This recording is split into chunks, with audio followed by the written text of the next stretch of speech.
Hello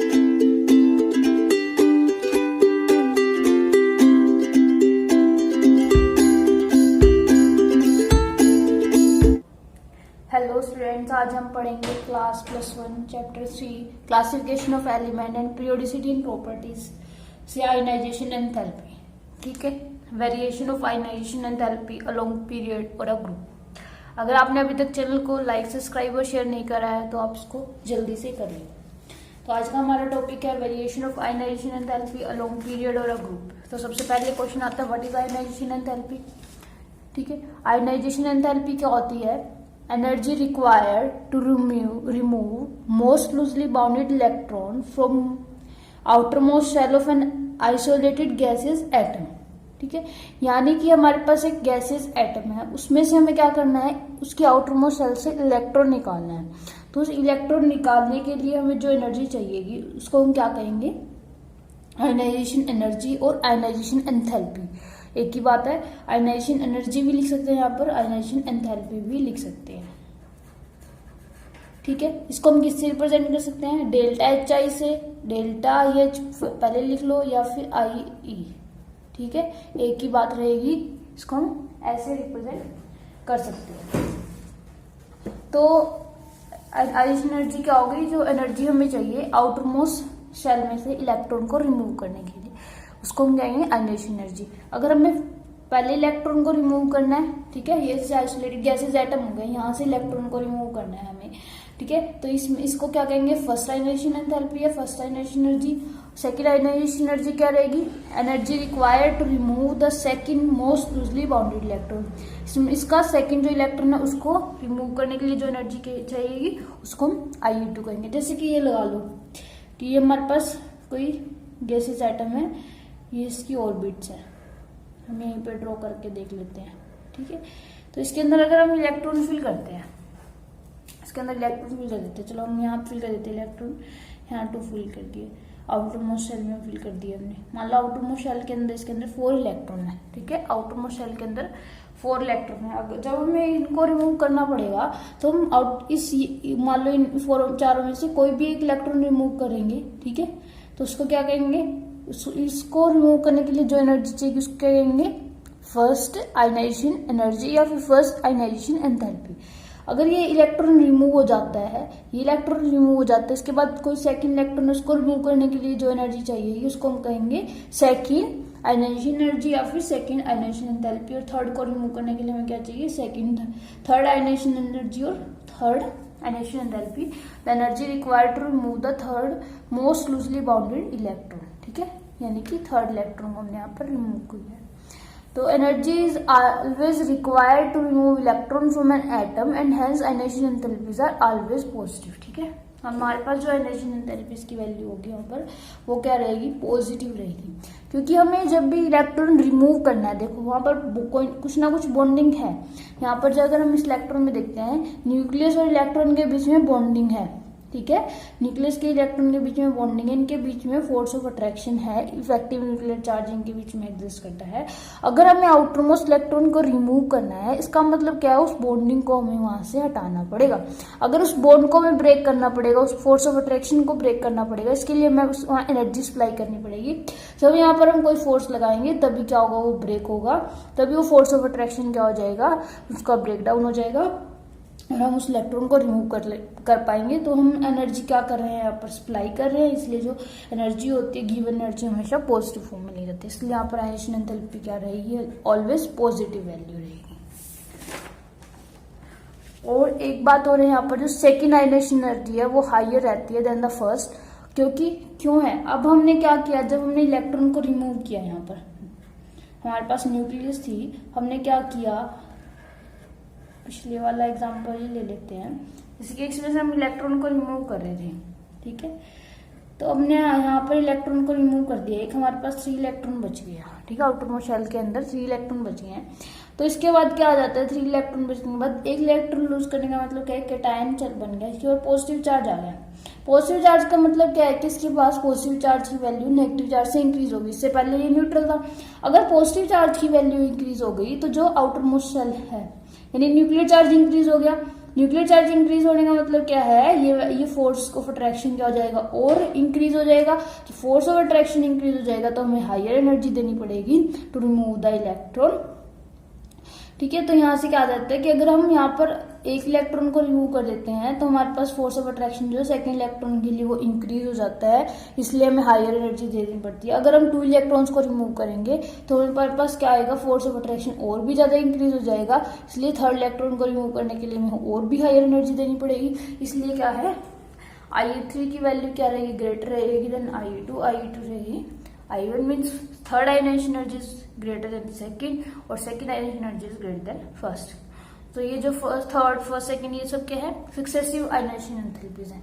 successive ionization enthalpy, successive ionization energy क्या होती है, the energy is required to remove more than 1 electron in succession are called successive ionization enthalpy. Succession means लगातार एक के बाद एक, हमने एक इलेक्ट्रॉन रिमूव किया, उसके बाद सेकेंड रिमूव किया और उसके बाद थर्ड, तो वो क्या रहेंगी, एक ही जो है एटम है उसकी क्या रहेंगी, सक्सेसिव आयनाइजेशन एंथैल्पीज। अब क्वेश्चन आता है कि जो आयनाइजेशन एंथैल्पी है वो कौन कौन से फैक्टर्स पर डिपेंड करती है। Ionization enthalpy is related to the, देखो हमने क्या कहा, आयनाइजेशन एंथैल्पी क्या है, amount of energy required to remove an electron from an isolated gaseous atom to the outermost shell of an isolated gaseous atom. तो वहां पर क्या है, जब हम एनर्जी सप्लाई कर रहे हैं वो किस पर डिपेंड कर रहे हैं, हम कितनी एनर्जी सप्लाई कर रहे हैं, वो फोर्स ऑफ बाइंडिंग पर डिपेंड कर रही है, electron to the nucleus, electron और न्यूक्लियस के बीच में कितना फोर्स ऑफ अट्रैक्शन है उस पर डिपेंड कर रही है। कोई भी फैक्टर जो फोर्स ऑफ अट्रैक्शन को इंक्रीज करेगा, इसका मतलब क्या, हमें अगर फोर्स ऑफ अट्रैक्शन इंक्रीज हो गया तो हमें क्या करना पड़ेगा, ज्यादा एनर्जी अप्लाई करनी पड़ेगी। ठीक है, ज्यादा एनर्जी अप्लाई करने का मतलब ज्यादा आयनाइजेशन एंथैल्पी। अगर कोई फैक्टर फोर्स ऑफ अट्रैक्शन को डिक्रीज करेगा तो वहां क्या हो जाएगा, आयनाइजेशन एंथैल्पी डिक्रीज हो जाएगी। बिल्कुल क्लियर है। आयनाइजेशन एंथैल्पी क्या है, जो डिपेंड किस पर कर रही है, force of attraction between the nucleus and the electron. ठीक है, any factor which increases the force of attraction between the electron and the nucleus will increase the ionization enthalpy, and any factor which decrease this force will cause a decrease in the ionization enthalpy। तो factor study करते हैं सबसे पहले atomic size. Atomic size का क्या effect है, atomic size क्या होता है, डिस्टेंस होती है nucleus to the outermost electron. ठीक है, जितनी ज्यादा वो डिस्टेंस होगी उतना ही कम क्या होगा, फोर्स ऑफ अट्रैक्शन होगा, और जितना ही कम फोर्स ऑफ अट्रैक्शन होगा उतने कम क्या होगी हमारी जो है, जितनी ज्यादा डिस्टेंस होगी उतनी कम फोर्स ऑफ अट्रैक्शन, उतना कम फोर्स ऑफ अट्रैक्शन मीन्स उतने ही कम आयनाइजेशन एंथैल्पी। ठीक है, जितने ज्यादा डिस्टेंस मीन्स उतना ज्यादा एटॉमिक साइज। ठीक है, यानी कि जब एटॉमिक साइज इंक्रीज हो रहा है तो आउटरमोस्ट इलेक्ट्रॉन जो है न्यूक्लियस से दूर चला जाता है, तो इलेक्ट्रॉन और न्यूक्लियस के बीच की डिस्टेंस इंक्रीज हो जाएगी। इसका मतलब क्या है, उनका फोर्स ऑफ अट्रैक्शन भी डिक्रीज हो जाएगा, जिसकी वजह से इलेक्ट्रॉन का रिमूवल क्या हो जाएगा, इजी हो जाएगा, आयनाइजेशन एंथैल्पी क्या हो जाएगी, डिक्रीज हो जाएगी। तो आयनाइजेशन एंथैल्पी किसके इनवर्सली प्रोपोर्शनल है, एटॉमिक साइज के। एटॉमिक साइज इंक्रीज करने से क्या होता है, आयनाइजेशन एंथैल्पी क्या होगी, डिक्रीज होगी। डिक्रीज होने का मतलब है कि हमें कम अमाउंट ऑफ एनर्जी रिक्वायर्ड होगी to remove an electron. Second factor is nuclear charge. Nuclear charge is the positive charge present in the nucleus. ठीक है, न्यूक्लियस के पास जितना पॉजिटिव चार्ज होता है हम उसको न्यूक्लियर चार्ज कहेंगे। जितना ज्यादा न्यूक्लियर चार्ज होगा मीन्स उतनी ज्यादा फोर्स ऑफ अट्रैक्शन होगी between the electron and the nucleus. ठीक है, तो उतनी हमें क्या चाहिए, आयनाइजेशन एनर्जी चाहिएगी। तो फोर्स ऑफ अट्रैक्शन इंक्रीज करने से क्या होता है, आयनाइजेशन एनर्जी इंक्रीज करती है। तो आयनाइजेशन एनर्जी क्या है, डायरेक्टली प्रोपोर्शनल है न्यूक्लियर चार्ज के। थर्ड वन इज स्क्रीनिंग और shielding effect. Greater the number of electron. ठीक है, शील्डिंग इफेक्ट और स्क्रीनिंग इफेक्ट हमने डिस्कस कर लिया था। क्या होता है, जितने ज्यादा इलेक्ट्रॉन प्रेजेंट होंगे इनर सेल के अंदर उतनी ज्यादा क्या हो जाएगा, स्क्रीनिंग कांस्टेंट हो जाएगा, और उतना कम क्या होगा, इफेक्टिव न्यूक्लियर चार्ज होगा। ठीक है, ये समझ आ रही है बात, कि अगर हम यहाँ न्यूक्लियस लेते हैं, ठीक है, ये ऐसे बना लिया हमने। ठीक है, इसके अंदर इलेक्ट्रॉन प्रेजेंट हैं, 2 इलेक्ट्रॉन तो फर्स्ट सेल के अंदर जाएंगे, मान लो सेकेंड सेल के अंदर 4 इलेक्ट्रॉन है, और जो 4th इलेक्ट्रॉन है उसको हमें क्या करना है, वहां से रिमूव करना है। ये क्या हो गया, 4th इलेक्ट्रॉन मान लिया, यहाँ पर मान लेते हैं। ठीक है, इसको रिमूव करना है, इसको हमें क्या करना है, रिमूव करना है। इसके रिमूवल किस पर डिपेंड करता है, इसका रिमूवल डिपेंड करता है इनके बीच के फोर्स पे, इनके बीच के फोर्स पर। इनका बीच का फोर्स किस पर डिपेंड करता है, बीच वाले शील्डिंग इफेक्ट पर, इफेक्टिव न्यूक्लियर चार्ज पर। ठीक है। जेड इफेक्टिव हमने पढ़ा था, जेड स्टार इफेक्टिव इसी को होता है जेड माइनस सिग्मा, ठीक है। तो किस पर डिपेंड कर रहा है मेनली यहाँ पर सिग्मा पर, क्योंकि जेड तो पर्टिकुलर है यहाँ पर कांस्टेंट ही रहेगा। तो सिग्मा किस पर डिपेंड कर रहा है, कितने ज्यादा इलेक्ट्रॉन प्रेजेंट है। जितने कम इलेक्ट्रॉन होंगे, अगर मान लो जितने ज्यादा इलेक्ट्रॉन होंगे यहाँ पर, उतने ज्यादा क्या होगा सिग्मा होगा, उतना ही कम क्या होगा इफेक्टिव न्यूक्लियर चार्ज होगा। उतना कम इफेक्टिव न्यूक्लियर चार्ज का मतलब क्या है, जो फोर्स ऑफ अट्रैक्शन है वो डिक्रीज हो जाएगा, यानी कि आयनाइजेशन एंथैल्पी डिक्रीज हो जाएगी। और जितने कम इलेक्ट्रॉन होंगे, ठीक है, जितने कम इलेक्ट्रॉन होंगे उतना ही कम क्या होगा सिग्मा, उतना ही ज्यादा क्या होगा जेड इफेक्टिव, मीन्स जो यहाँ पर है आयनाइजेशन एंथैल्पी की वैल्यू वो इंक्रीज हो जाएगी। ये क्या होगा, इसका मतलब ionization enthalpy Z shielding effect, shielding constant के इनवर्सली प्रोपोर्शनल है। इसको शील्डिंग इफेक्ट भी कहते हैं और इसको इफेक्टिव न्यूक्लियर चार्ज कहेंगे, ठीक है। तो आयनाइजेशन एंथैल्पी क्या होगा, inversely proportional to shielding effect. अगर इसको रीड करना चाहें तो greater the number of electron present in the inner shell, greater will be the value of screening constant, lesser will be the effective nuclear charge, ठीक है। So the force of attraction between electron and nucleus decreases, so ionization enthalpy decreases. Fourth is the penetration effect of electron.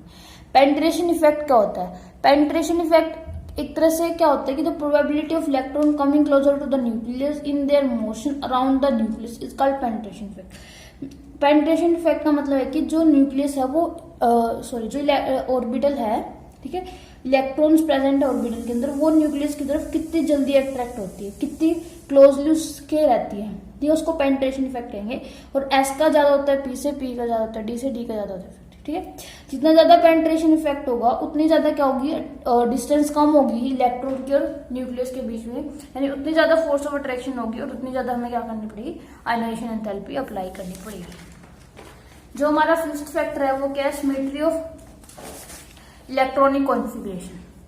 Symmetry of electronic configuration हमने कहा था कि जितनी ज्यादा symmetry उतनी ज्यादा स्टेबिलिटी, और जितनी ज्यादा स्टेबिलिटी उतना ही क्या होगा, मुश्किल होगा उस इलेक्ट्रॉन को रिमूव करना, यानी higher will be the magnitude of ionization enthalpy.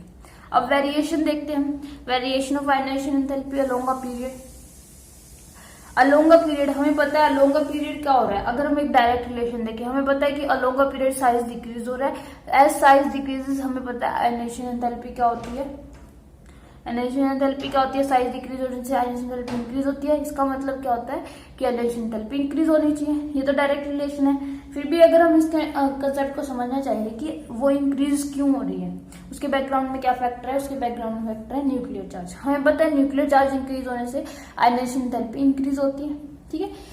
Along a period the nuclear charge increase, nuclear charge increase हो रहा है क्योंकि हमने क्या किया था वहां पर, क्या पढ़ा था वहां पर, न्यूक्लियर चार्ज इंक्रीज हो रहा है और इलेक्ट्रॉन सेम शेल के अंदर एंटर कर रहा है, इसलिए वहां पर nuclear charge, effective nuclear charge is greater then, ठीक है, न्यूक्लियर चार्ज। तो यहाँ पर क्या होता है, न्यूक्लियर चार्ज इंक्रीज हो रहा है, एटॉमिक साइज डिक्रीज हो रहा है, इसलिए force of binding the electron with the nucleus increases, ionization enthalpy increases.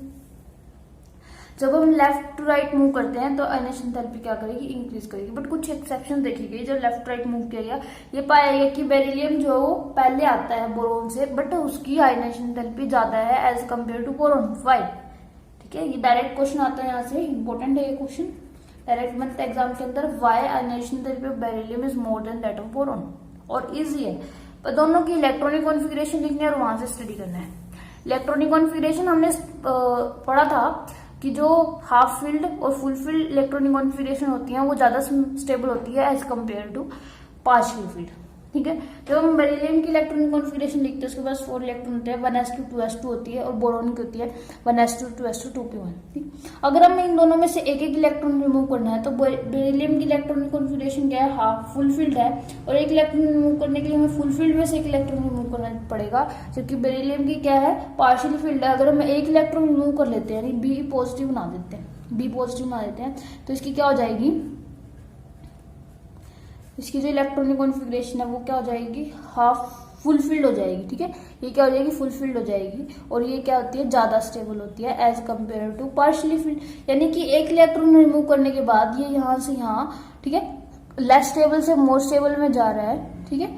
Full field है, मोर स्टेबल हो जाएगी, लेस स्टेबल से मोर स्टेबल में जा रहा है, तो इसका मतलब क्या हुआ, यहाँ पर, यानी ये स्टेबिलिटी की तरफ बढ़ रहा है। जब स्टेबिलिटी की तरफ बढ़ेगा तो वो क्या चाहेगा, जाना चाहेगा स्टेबिलिटी की तरफ, यानी वो अपना इलेक्ट्रॉन इजिली रिमूव कर देगा एज कम्पेयर टू बेरिलियम। जब ये यहाँ से अगर बी पॉजिटिव की तरफ जाएगा तो इसमें क्या हो जाएगी, इसकी स्टेबिलिटी क्या हो जाएगी, डिक्रीज हो जाएगी, क्योंकि क्या होगा, इसकी जो ये फुलफिल्ड थी वो फुलफिल्ड नहीं रहेगी, इसकी स्टेबिलिटी डिक्रीज हो जाएगी। इसलिए आयनाइजेशन एंथैल्पी यहाँ पर ज्यादा एनर्जी अप्लाई करनी पड़ेगी, क्योंकि ये यहाँ से यहाँ जाना नहीं चाहता, ये यहाँ से यहाँ जाना नहीं चाहता है, इसलिए इसमें कम एनर्जी अप्लाई करनी पड़ेगी। तो इसलिए बेरिलियम की आयनाइजेशन एंथैल्पी हाई होती है और बोरोन की लो होती है। सिमिलरली वन एग्जाम्पल हो रहा है यहाँ पर कि ionization enthalpy of nitrogen is more than that of oxygen. Oxygen की आयनाइजेशन एंथैल्पी से नाइट्रोजन की आयनाइजेशन एंथैल्पी ज्यादा क्यों होती है? ठीक है, जब हम लेफ्ट राइट मूव कर रहे हैं तो पहले नाइट्रोजन आता है, फिर ऑक्सीजन आता है। होना तो ये चाहिए कि ऑक्सीजन की ज्यादा होनी चाहिए अकॉर्डिंग टू रूल, क्योंकि लॉन्गर पीरियड आयनाइजेशन एंथैल्पी क्या हो रही है, इंक्रीज हो रही है। बट एक्चुअली में होता क्या है, नाइट्रोजन की ज्यादा होती है ऑक्सीजन से। क्यों?